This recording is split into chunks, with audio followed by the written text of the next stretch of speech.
এখন যুদ্ধ হ'ব কাইলৈৰ পৰা আজিৰ পৰা खुलुमबाय गाबोननिफ्राय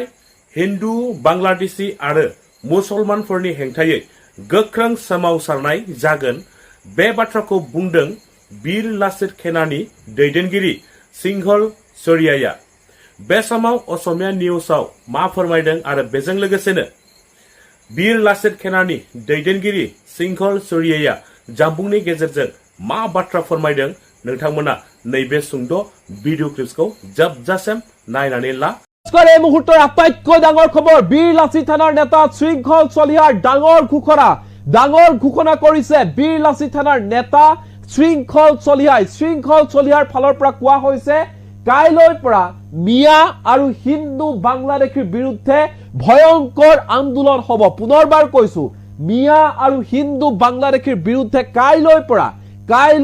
ভয়ংকৰ আন্দোলন হ'ব এখন ভয়ংকৰ যুদ্ধ হ'ব এনে ধৰণে ঘোষণা কৰিছে বীৰ লাচিত থানাৰ নেতা শৃংখল চলিহাৰ ফালৰ পৰা কোৱা হৈছে উজনি অসমত কোনো এজন মিয়া কোনো এজন হিন্দু বাংলাদেশী থাকিব নোৱাৰিব কাইলৈৰ পৰা এখন যুদ্ধ হ'ব এখন সংগ্ৰাম হ'ব আৰু এই যুদ্ধ ভয়ংকৰ হ'ব সমান্তৰালকৈ বীৰ লাচিত থানাৰ নেতা শৃংখল চলিহাৰ ফালৰ পৰা হকিয়নি দিয়া হৈছে আমচুক উদ্দেশ্য কৰি শৃংখল চলিহাৰ মন্তব্য যদিহে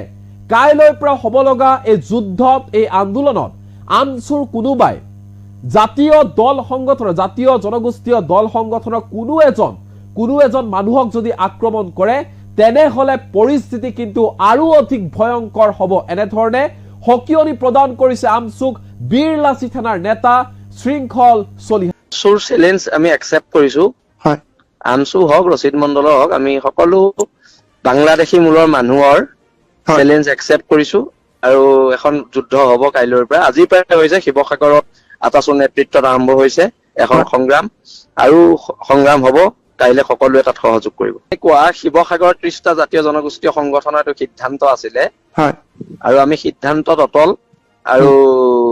এৰিবতো লাগিব একদম স্পষ্ট কথা উজনি অসম এৰিব লাগিব তেন্তে বহিৰাগত মানুহক থাকিব দিয়া নহ'ব এই হিন্দু বাংলাদেশীয়ে হওক মুছলমান বাংলাদেশীয়ে হওক সকলোকে ইয়াৰ পৰা খেদা যাব একদম স্পষ্ট